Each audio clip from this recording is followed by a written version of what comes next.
இன்றைக்கு தெருநாய்க்கள் மிகப்பெரிய ஒரு பிரச்சனையாக சவாலாக இருக்கிறது.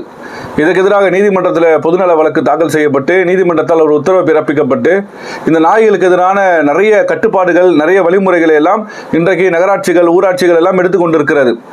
ஆனால் பெரும்பாலும் அது நடைமுறையில் இல்லை. ஒரு சில இடங்களில் ஒரு பிரச்சனையாக, ஒரு வழக்காக போகும்போது தான் இதில் கவனம் செலுத்தப்படுகிறது. அப்படி கவனம் செலுத்தப்பட்டு ஏதோ 1-2 இடங்களில் அதுக்கான ஒரு தீர்வை நோக்கி நகரக்கூட விடாமல் இந்த விலங்குகளை நாங்கள் பாதுகாக்கிறோம், விலங்கின ஆர்வலர்கள் என்று சொல்லிக்கொண்டு சில பேர் என்ன செய்கிறாங்கன்னு கேட்டால், அதற்கு ரொம்ப ஒரு கருணையோடு அடிப்படையில் நாங்கள் பார்க்குறோன்னு சொல்லிட்டு இன்றைக்கு கூட பேரணி போராட்டம் எல்லாம் நடத்தி இருக்கிறாங்க.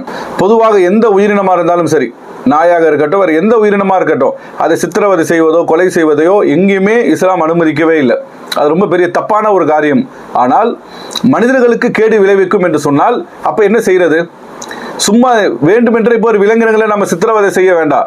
ஆனால் தெருக்களை இன்னைக்கு வாகன ஓட்டிகள் எத்தனை விபத்துகளை சந்திக்கிறார்கள், எவ்வளோ வீடியோக்கள் காட்சிகளாக வருது.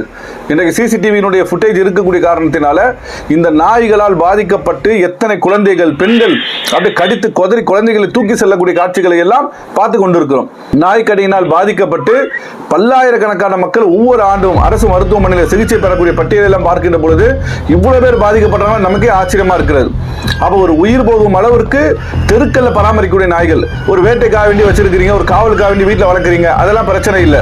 ஆனால் அதை தாண்டி இன்றைக்கு தெருக்கல்ல பராமரிப்பு இல்லாமல் விடப்பட்டு கூட்டம் கூட்டமாக அந்த நாய்கள் என்ன செய்யுதுன்னு கேட்டா, சாலையில் செல்லக்கூடிய பெண்களை, குழந்தைகளை, வாகன ஓட்டிகளை எல்லாம் துரத்தி துரத்தி கடிக்கக்கூடிய, விபத்துகளை ஏற்படுத்தக்கூடிய, உயிர்களை பறிக்கக்கூடிய காரியங்களில் ஈடுபட்டாலும் விலங்குகளை தான் பாதுகாப்போம், மனிதர்களை பற்றி கவலை இல்லை என்று சொன்னால் இவர்கள் எந்த பட்டியல வைக்கிறதுன்னு நமக்கு தெரியல.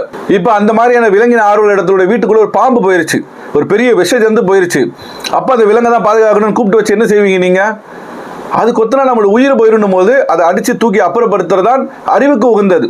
இவர்கள் எல்லாம் எந்த அறிவில் செயல்படுறாங்கன்னு தெரியல. இன்றைக்கு இந்த விலங்குகளை பாதுகாக்கிறோம், விலங்கின ஆர்வலர்கள் என்று சொல்லக்கூடியவர்கள் எல்லாம் ஆறறிவு மனிதர்களாக அவர்கள் செயல்படல. எப்படி விலங்குகள் அறிவு குறைவாக இருக்கிறதோ அது போன்ற குறைமதியாளர்களாகத்தான் இவர்கள் இருந்து சிந்தித்துக் கொண்டிருக்கிறார்கள். இதையெல்லாம் பாதுகாக்கணும்னு சொல்லக்கூடிய அவர்களுக்கெல்லாம் மனிதனுக்குண்டிய சிந்திக்கக்கூடிய பகுத்தறிவு இல்லை. அவர்களும் விலங்குகளை போன்ற, கால்நடைகளை போன்ற ஒரு அறிவோடு தான் இன்றைக்கு இது போன்ற வீதியில் இறங்கி போராடி கொண்டிருக்கிறார்கள். அவர்களும் இதை உணரணும். இது எல்லாம் பெரிய பாதிப்பு, சமூகத்திற்கு மிகப்பெரிய பாதிப்பு. அரசாங்கம் எல்லாம் இதை முழுமையாக கட்டுப்படுத்த வேண்டும் என்பதுதான் பொதுமக்கள் எதிர்பார்த்து கொண்டிருக்கிறார்கள்.